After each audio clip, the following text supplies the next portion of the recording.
Mentan Syahrul Yassin Limpo sebagai tersangka pemerasan dalam jabatan penerimaan gratifikasi dan tindak pidana pencucian uang TPPU. KPK temukan Syahrul menikmati belasan miliar uang setoran dari pejabat di Kementerian Pertanian yang ia pakai untuk keperluan pribadi. Nah, sudah ada pakar hukum TPPU, Yenti Garnasi. Bu Yenti, sore.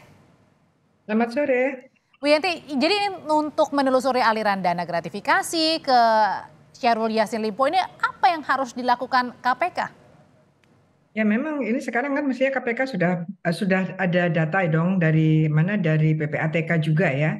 Karena misalnya ada pemberian mobil, cicilan dan sebagainya itu kan harusnya ada itu di PPATK, sudah bisa dilihat karena pembelian mobil, misalnya mobilnya saja, pembelian mobil 500 juta ke atas itu harusnya dealer mobil itu lapor kepada PPATK gitu. Harusnya seperti itu. Oke. Jadi pelaporan kewajiban pelaporan adanya transaksi 500 juta ke atas itu harus mulai digiatkan lagi gitu. Sekarang kan nggak, nampaknya kalau ada kasus baru cepat-cepat dicari. Padahal kalau mereka tidak lapor juga harusnya ada sanksi supaya tidak terjadi seperti ini ya. Bagaimanapun juga kan itu terjadi, mungkin ya kalau nanti terbukti adalah menerima gratifikasi atau pemerasan. Nah, ternyata pemerasan dari pejabat-pejabat itu juga diambilkan dari anggaran negara, ya kan, anggaran negara yang sudah direalisasikan, yang itu diajukan secara markup, berarti kan kerugiannya di masyarakat nih, tidak dari para pejabat itu, tapi juga dari uang rakyat.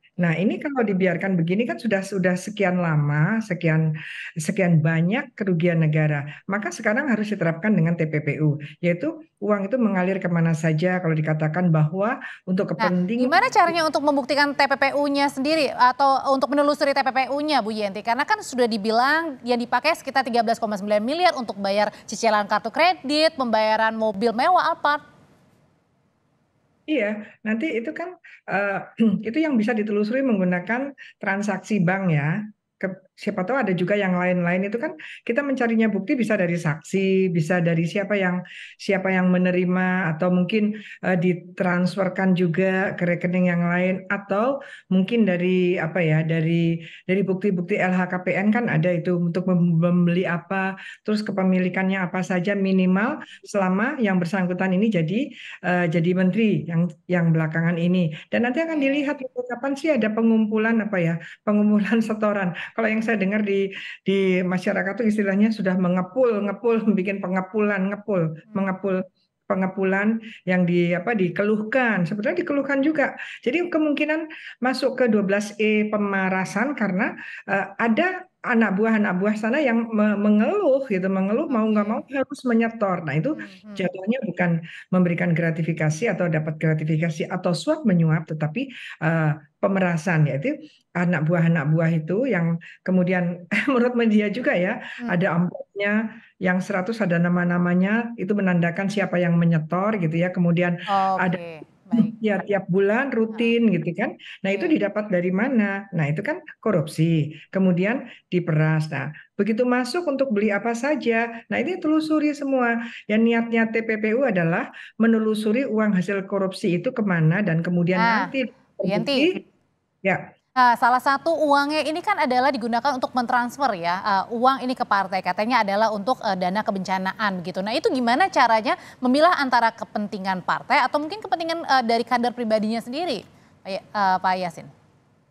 Ya gitu Mbak. Nanti kalau itu memang ke partai itu, dia sebagai kader partai memang niat melakukan hal itu, memberikan ke sana supaya nanti mungkin tetap jadi kadernya, atau kan memang ada policy dari partainya gitu ya. Itu kan harus dilihat Itu bisa juga. diselidiki ya, Bu ya?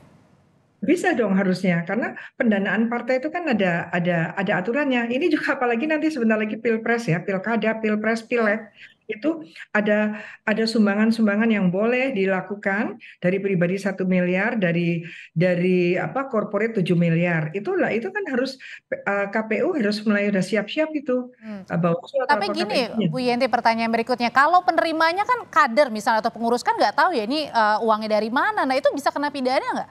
Kan tidak Ya, tahu.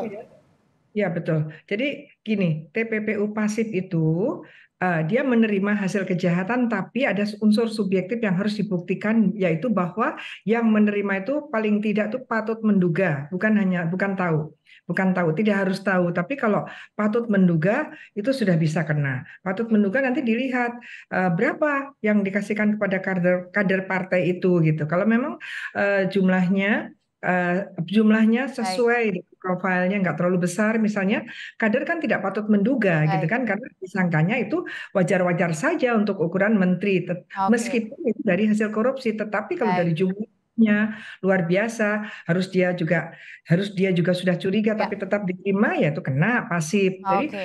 yang penting adalah untuk Artinya harus menentukan. masih diselidiki lebih lanjut ya, Bu ya? Ya betul, itu yang paling Baik, penting.